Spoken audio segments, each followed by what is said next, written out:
sejak kebangkitannya, ulama bersama pengikut-pengikutnya istiqomah dan setia, jaga akidah dan sunnah Rasulnya. Alhamdulillah segala puji baginya, ulama bersama pengikut-pengikutnya istiqomah dan setia, menjaga agama Nusa dan bangsa.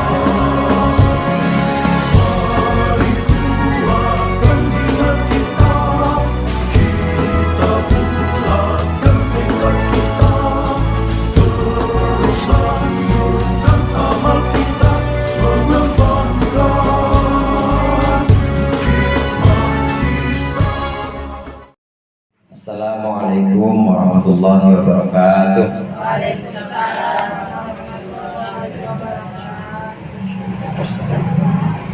Al-Fatihah. A'udzubillahi minasyaitonir rajim.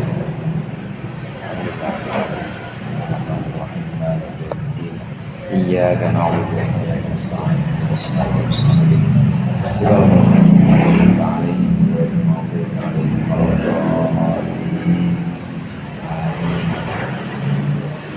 Bismillahirrahmanirrahim. Alhamdulillah mu'allimid tullabi wa musahhilil khairi liman yata'allamu. Thumma as-salatu was-salamu 'alan nabi wa alihi wa sahbihi jayu'lamu. Ya Rabbana kaffir 'anna dhunubana wa walidina wa liman huwa muslimu. Nad'uka Allahumma ilman nafi'a min yawmina ilal hisabi yaqumu. Amin amin amin wa ya fattahu. Amin amin amin wa ya alimu. Bismillah, alhamdulillah, wassalatu wassalamu ala sayyidina Muhammadin Rasulillah wa ala alihi wa ashabihi wa man tabi'ahum huda wa jama'atah wa la hawla wa la quwwata illa billah. Amma ba'du. Segenap jamaah Majlis Taklim Nurul Anam, para hajjah, para ustazah dan seluruh hadirat yang dimuliakan Allah, mari sama-sama kita lanjutkan pengajian kitab Durusul Fiqhiyah, pelajaran fikih yang tingkat ketiga. Pembahasan minggu lalu kita sudah berbicara tentang macam-macam hukum dalam Islam. Dalam agama Islam, hukum itu cuma ada 5 Bu. Ada hukum yang sudah kita bahas kemarin, hukum yang disebut dengan fardu. Apa Bu? Fardu. Kemudian setelah itu ada hukum yang namanya sunnah atau manduh. Kemudian fardu itu kemarin dibagi. Fardu itu ada fardu ain, ada fardu kifayah. Pembahasan kita sampai situ. 5 secara garis besar hukum dalam Islam. Ada fardu, ada haram bandingannya. Kemudian ada sunnah, ada makruh. Fardu, haram, sunnah, makruh. Satu lagi mubah. Cuma itu hukum, cuma ada 5 hukum, cuma ada 5. Itu aja, putar-putar hukum Islam ya cuma 5. Jadi nggak ada yang namanya hukum karma, nggak ada Bu. Tahu hukum karma? Nah, ini hukumnya apa Ustaz? Karma hukumnya nggak ada. Jadi hukumnya cuma itu aja 5. Kalau nggak fardu ya haram, kalau nggak haram ya mungkin sunnah atau makruh atau mubah. Fardu dibagi menjadi 2, ada fardu ain, ada fardu kifayah. Nah, berikut ini adalah pembahasan tentang hukum haram. Ada di situ, sama-sama kita baca. Bismillahirrahmanirrahim. Al-haramu huwallazi yu'aqabu ala fi'lihi wa yusabu ala tarkihi mislul kadhibi wa akli amwalin nasi. Yang berikutnya adalah hukum haram atau haram. Haram adalah alladzi yu'aqabu, perkara yang disiksa ala fi'lihi karena meninggalkannya, ala fi'lihi karena melakukannya, wa yusabu dan diberi ganjaran ala tarkihi karena meninggalkannya. Mislul kadibi, misalnya bohong, kadib. Kadib itu goroh, tahu goroh bu? Ibu pernah digorohin sama suami gitu. Digoroh itu bohong. Wa akli amwalin nas, dan memakan harta manusia. Memakan harta manusia. Hukum yang berikutnya yang disebut dengan haram. Haram itu adalah perkara yang jika dilakukan maka diberikan siksa, tapi jika ditinggalkan itu mendapat pahala, mendapat ganjaran. Contoh dari bohong itu, contoh dari haram itu adalah bohong. Bohong ini haram. Jadi kalau kita tinggalkan dapat pahala kita. Kalau kita lakukan, kita berbohong, maka dapat dosa. Contoh yang ada di sini lagi yaitu makan harta orang lain. Yang dimaksud dengan makan harta orang lain bukan makan duit 50 ribuan, bukan bu. Makan harta orang lain maksudnya milik orang lain kita ambil dengan cara yang salah, dicolong misalnya, atau kalau nggak dicolong ya dikurangin. Yang namanya tanah sebenarnya udah ada patoknya, tapi sama dia dikurangin tanahnya, dilaporin ke BPN, ternyata bukan tanah dia. Nah itu namanya mengambil harta manusia. Mengambil harta manusia atau mengambil harta milik orang lain itu termasuk haram. Jadi kalau ditinggalkan kita dapat pahala, kalau dilakukan dapat dosa. Sebagai orang mukmin, orang Islam itu sebenarnya enak. Kita diem-diem aja ngaji di sini misalnya, pahala semua ini. Amin ya Pak? Pahala semua kita diem di sini. Kenapa? Karena ibu mungkin datang ke sini, datang ke majlis taklim, paling tidak kan ibu sedang menghindar dari keharaman, menghindar dari ngomongin orang. Timbang ada yang ngomongin orang atau ada yang jalannya ke mall, nah terus maksiat segala macam, tapi ibu enggak, ibu datang kemana? Ke sini, berarti meninggalkan keharaman.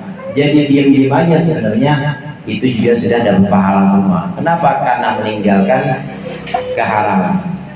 Dengan datang ke majelis taklim contohnya, di sini udah dapat 2 ganjaran atau 2 pahala. Yang pertama pahala ngaji dapat, karena ngaji itu wajib, berarti ibu dapat pahala melaksanakan kewajiban. Yang kedua dapat pahala meninggalkan keharaman, karena dengan jalan dengan cara ibu ngaji di sini berarti ibu lagi terhindar. Di samping rumah ibu sebenarnya lagi ada orkes, ada dangdut, tapi ibu pamilis, tapi ibu tinggalin.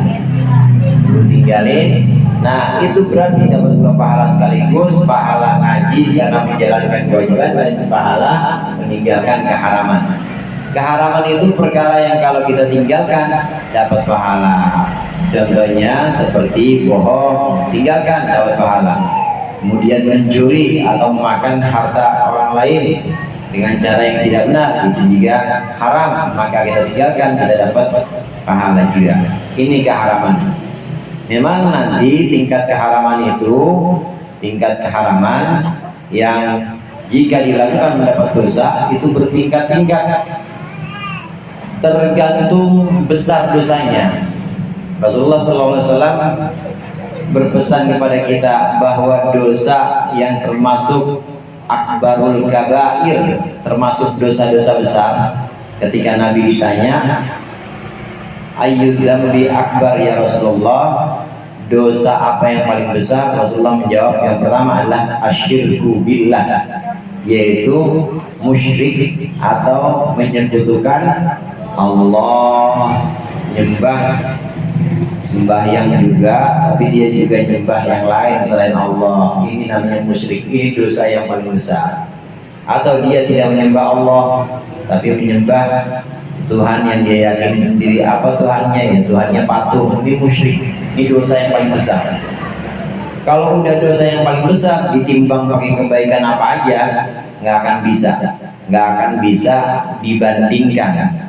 Orang yang tidak iman kepada Allah, kemudian dia menyekutukan Allah, dia menyembah selain Allah, disembah pohon, disembah batu-batu, meskipun kehidupannya baik, sama tetangga dia baik, sedekah atau sumbangannya banyak, dia baik, tetap pahala kebaikannya tetap kalau ditimbang ini pahala, ini dosa musyriknya di sini. Kemudian pahala kebaikannya dia rajin nyumbang, dia baik sama tangga, dibanding tetap aja kalah, tetap lebih berat dosa kemusyrikan.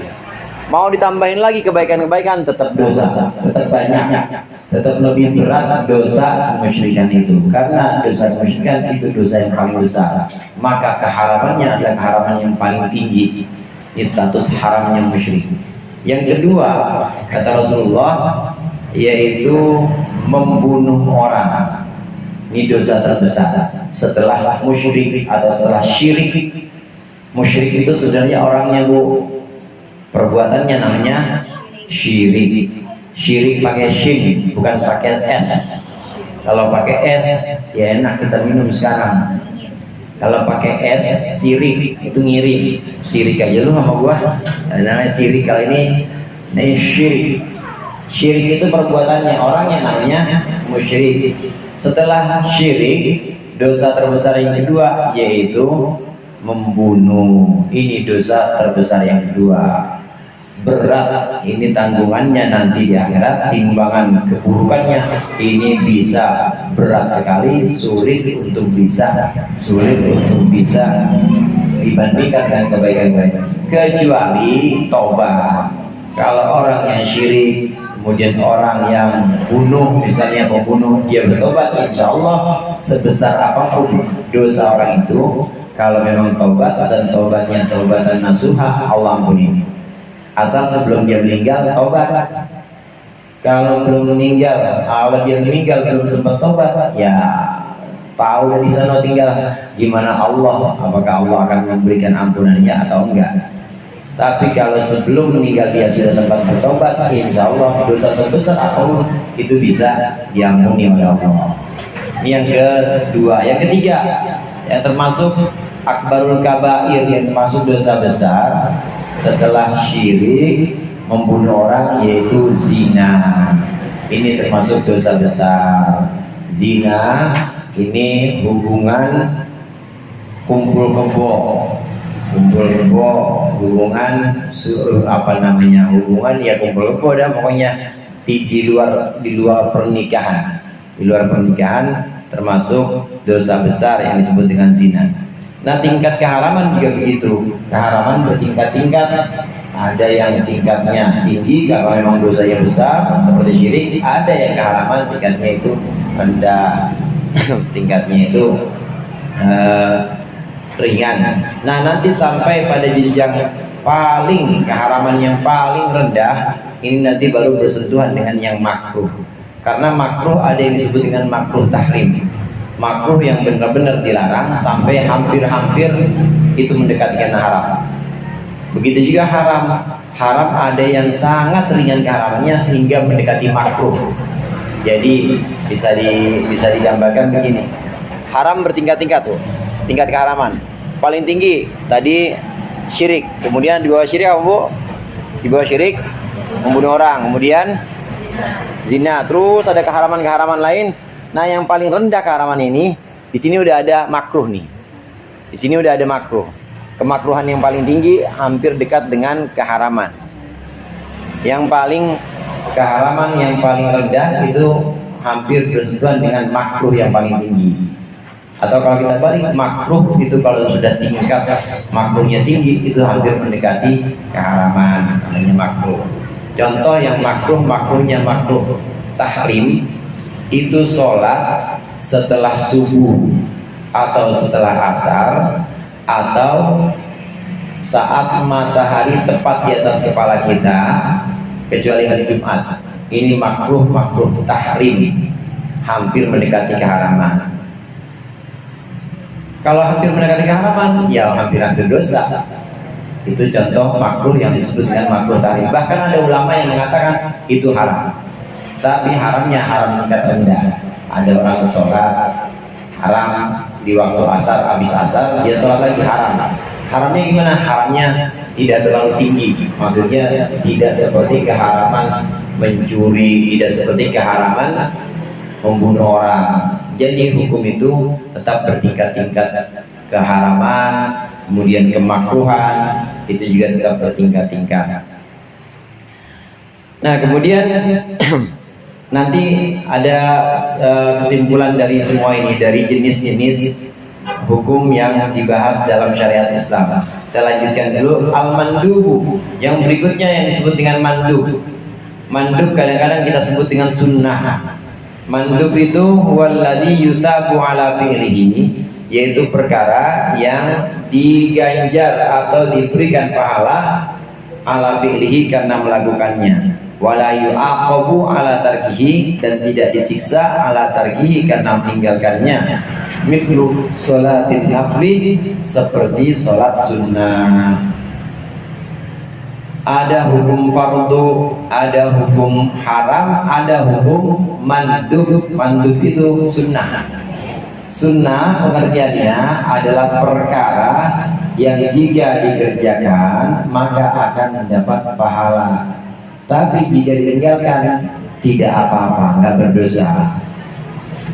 Sebelum subuh ada sholat, namanya sholat qobliyah. Ibu boleh sholat, boleh enggak? Kalau sholat ya dapat pahala, kalau ibu tinggalkan nggak apa-apa. Itu namanya sunnah.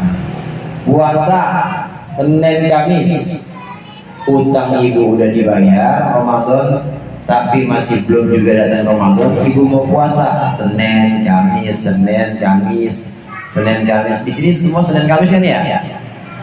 Belanjanya Senin Kamis, kasih uang belanja Senin Kamis, Senin Kamis. Puasa Senin Kamis itu sunnah. Ibu puasa dapat pahala, tapi kalau ditinggal tidak berdosa, namanya sunnah. Sedekah sunnah juga. Ada orang, misalnya ada orang minta-minta, itu ibu kasih, ibu dapat pahala. Kalau ibu nggak kasih juga nggak apa-apa, karena sunnah bukan wajib. Maka sunnah ini sangat banyak, hampir dalam ibadah-ibadah yang kita kenal dengan ibadah mahdhah, justru lebih banyak sunnahnya dibanding yang wajib. Sholat yang wajib berapa, Bu? 5, tapi sholat sunnah lebih dari 10.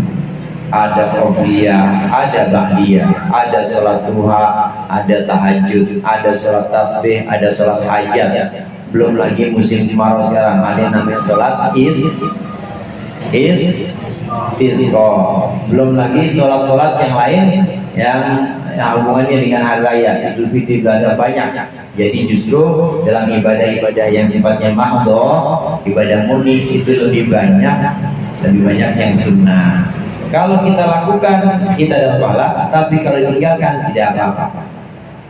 Sholat Idul Fitri, Idul Adha, sedekah sama orang minta-minta, itu juga termasuk sunnah. Ada tukang ngamen, ibu kasih, sunnah juga. Kalau ibu tinggalkan nggak apa-apa, tidak berdosa atau tidak disiksa. Kemudian ada hukum yang namanya al-makruh.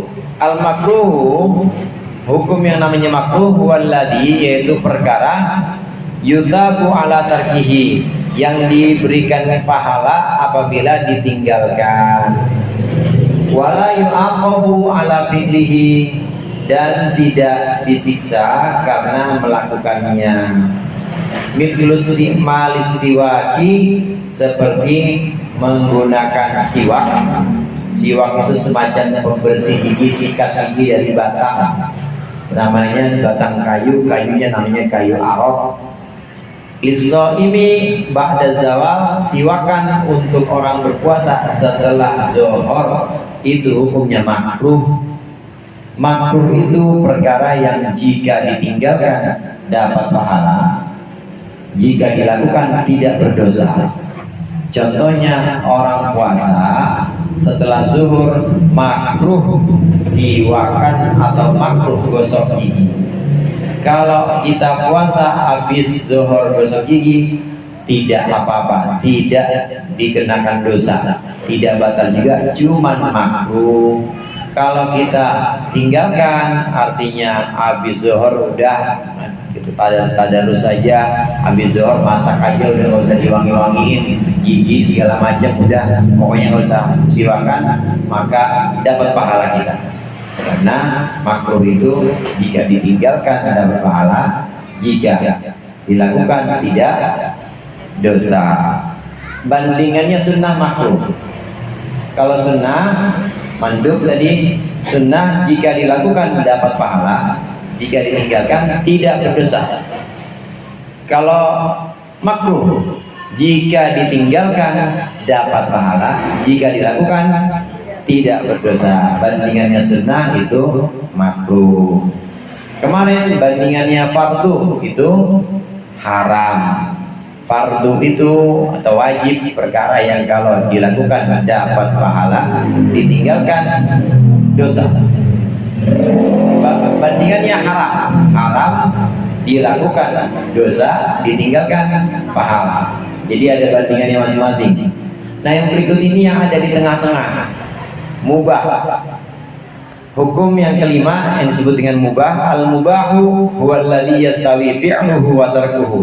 Mubah adalah perkara yastawi yang sama, sederajat fi'luhu mengerjakannya, wa tarkuhu dan meninggalkannya. La thawaba fihi, tidak ada pahala di dalamnya, wala iqoba dan tidak juga ada siksa. Hukum yang kelima disebut dengan mubah. Mubah itu perkara yang sama sederajat antara mengerjakannya atau meninggalkannya sama.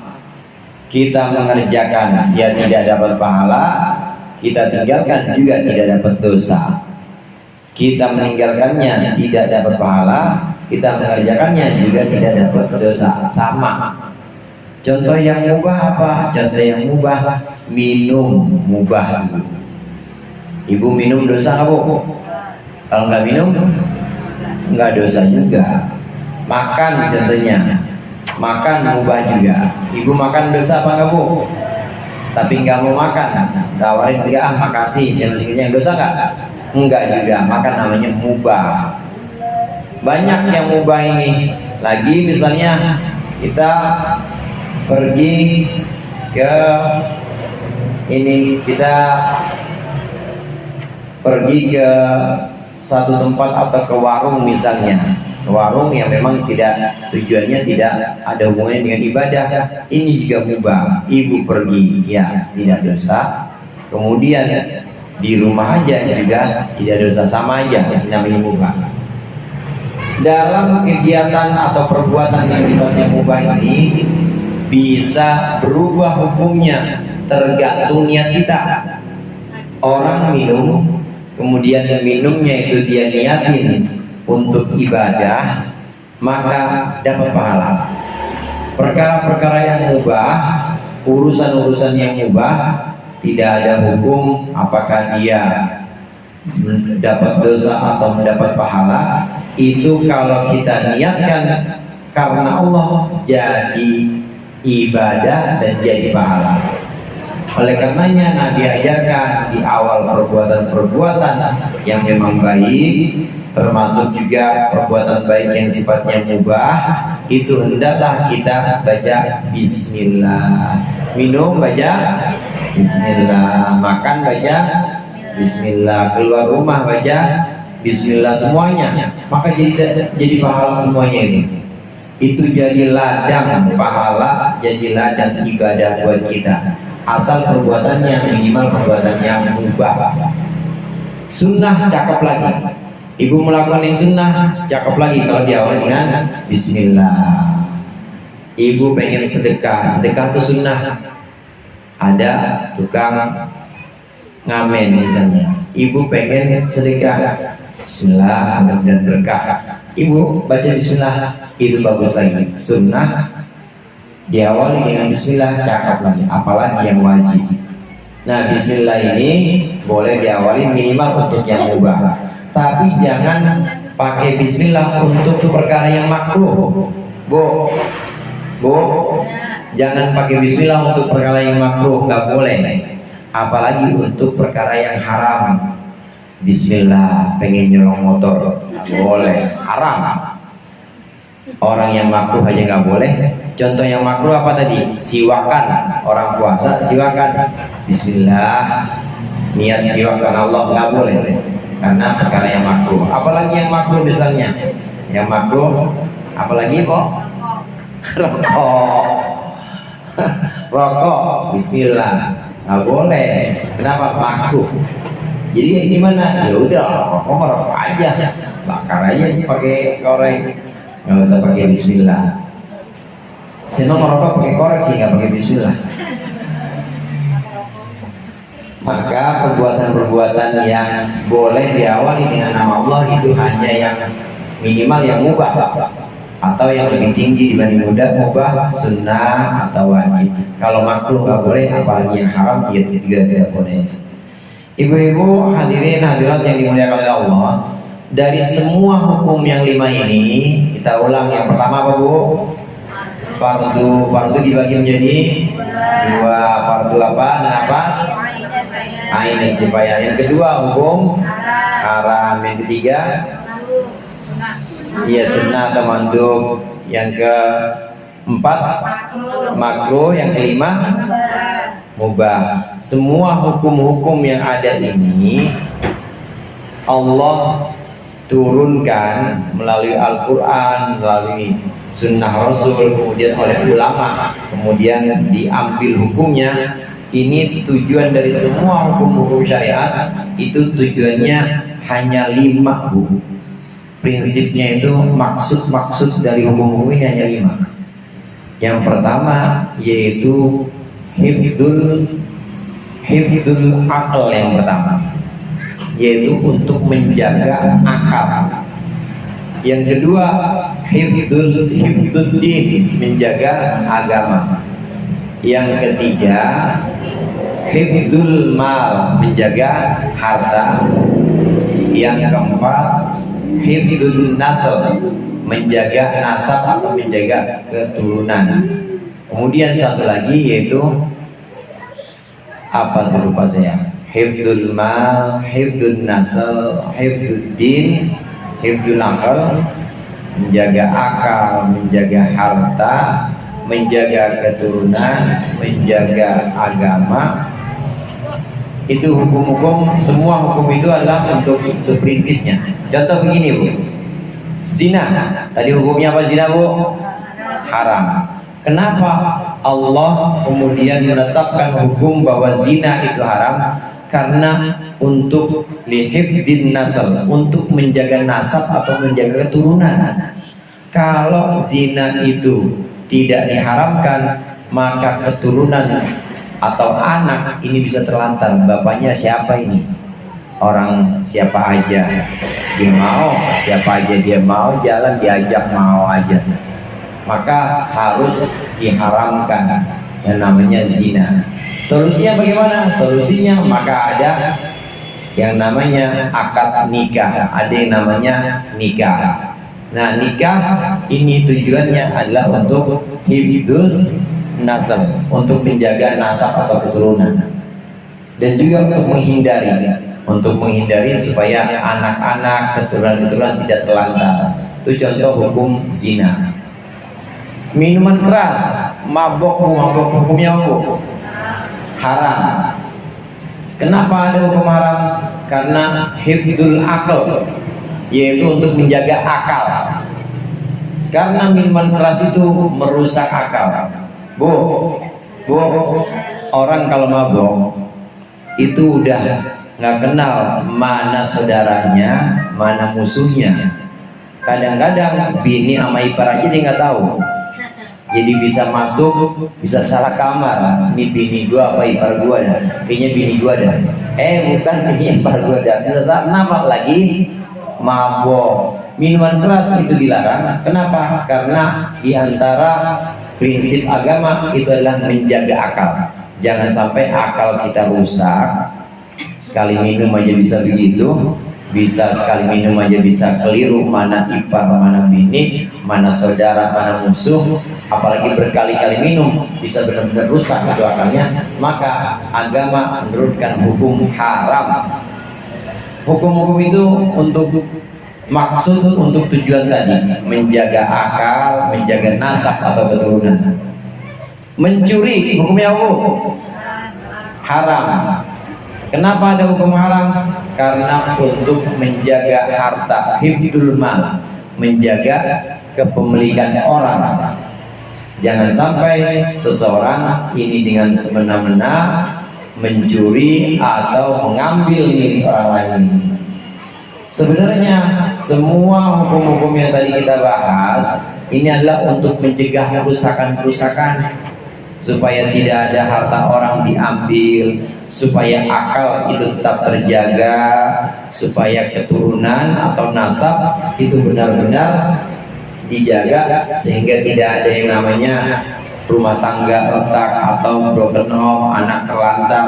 Itu semua sebenarnya prinsipnya buat itu, yaitu untuk mencegah kerusakan-kerusakan yang ada. Kita sholat hukumnya wajib. Sholat itu hukumnya wajib, diwajibkan oleh Allah karena ada satu yang merupakan manfaat dari sholat. Inna sholata tanha anil fahsya'i wal munkar. Sholat itu mencegah perbuatan keji dan munkar. Orang yang sholat, insya Allah dia mencegah perbuatan keji, tercegah dari perbuatan munkar. Minimal waktu dia sholat aja, dia pasti berhenti. Waktu dia kumpul di masjid sama orang-orang, pasti dia lagi perek atau lagi cuti maksiatnya. Itu sholat. Prinsip-prinsip dalam syariat itu pasti kalau kita renungkan mengandung prinsip yang tadi disebutkan sebagai prinsip memelihara atau menjaga, memelihara keturunan, memelihara harta dan lain sebagainya. Nah, secara ringkas dan yang paling mudah, semua dari 5 hukum itu tadi saya katakan 5 prinsip tadi itu pasti kalau kita renungkan ini mengandung maksud-maksud syariat dan tujuannya itu pasti baik. Ini kalau dipermudah lagi, semua prinsip-prinsip tadi ini sesuai dengan satu prinsip pokok dalam agama. Satu prinsip pokok yang dimaksud adalah mencegah kerusakan. Mencegah apa, Bu? Kerusakan. Sholat mencegah keji dan munkar.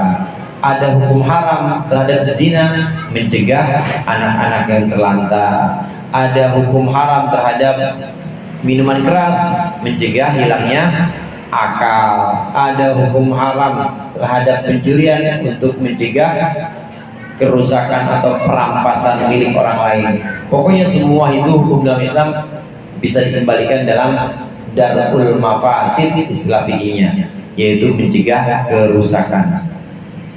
Ditetapkannya hukum, kita dituntun untuk menegakkan hukum ini minimal untuk kita dan keluarga kita adalah untuk mencegah kerusakan.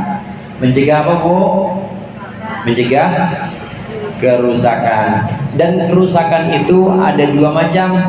Ada kerusakan dunia dan kerusakan akhirat. Kerusakan dunia jelas tadi sudah disebutin. Kita mau nggak harta kita dirampas, diambil sama orang? Mau nggak, Bu? Nggak mau. Berarti orang lain sama kayak kita. Dia nggak mau hartanya diambil sama orang, dirampas sama orang lain. Semua orang nggak ada yang begitu. Maka itu berarti kerusakan di dunia. Harus dicegah. Dengan apa? Dengan hukum Islam, yaitu dengan status hukum haram diantaranya. Ada kerusakan yang sifatnya dunia seperti itu. Ada juga kerusakan di akhirat. Kerusakan di akhirat ini adalah wilayah Rasulullah Shallallahu Alaihi Wasallam. Artinya yang tahu itu kabar-kabar dari Rasulullah tentang kerusakan akhirat ini adalah kabar-kabar dari Rasulullah. Fawailul lil musallin alladzina hum an salatihim sahun. Maka neraka wel, tahu neraka wel Bu? Wel itu jurang di neraka, yang kalau gunung itu dimasukin ke situ aja itu lumer semuanya, saking panasnya, namanya well. Ada sebuah jurang di neraka yang namanya well. Ini kabar-kabar akhirat seperti ini cuma Rasulullah yang tahu, dan Rasulullah melihat langsung itu karena Rasulullah mendapat wahyu. Rasulullah dituntun oleh Allah dan memang diperlihatkan langsung. Nah, kita mempercayai, mengimani ini dari Rasulullah. Beda dengan kerusakan di dunia tadi, mungkin bisa kita nalar. Kita nggak mau keluarga kita ada yang akalnya rusak, akhirnya sampai pada berantem. Maka diharapkan yang namanya minuman keras itu bisa dinalar kerusakan dunia. Tapi kalau kerusakan di akhirat, ancaman-ancaman seperti neraka well, ancaman seperti orang akan disiksa, akan dibakar di neraka. Kemudian setiap kali ulama badalna julu dan goyroha, setiap kali itu kulitnya terkelupas kami ganti dengan kulit yang lain di neraka. Itu kabar-kabar kerusakan akhirat, itu yang tahu hanya Rasulullah Sallallahu Alaihi Wasallam. Jadi kerusakan itu ada dua, kerusakan dunia dan akhirat. Semua hukum-hukum agama yang 5 ini ditetapkan untuk mencegah kerusakan, baik kerusakan dunia maupun kerusakan akhirat. Jadi enak gak Bu kita dijagain sama hukum agama? Enak, supaya kita ada yang bilangin. Sebab kalau nggak ada yang bilangin, dijebur beneran. Kita lagi jalan nggak tahu, dikiranya itu mah jalan rata aja, padahal lubang. Maka agama ngasih peringatan-peringatan, jangan, itu namanya makruh.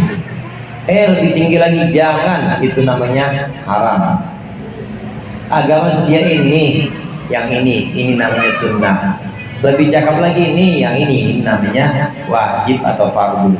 Ini hukum-hukum ini adalah tuntunan untuk kita dari Rasulullah dalam agama Islam, di mana kita akan terjamin keselamatan kita di dunia maupun akhirat. Amin ya rabbal alamin.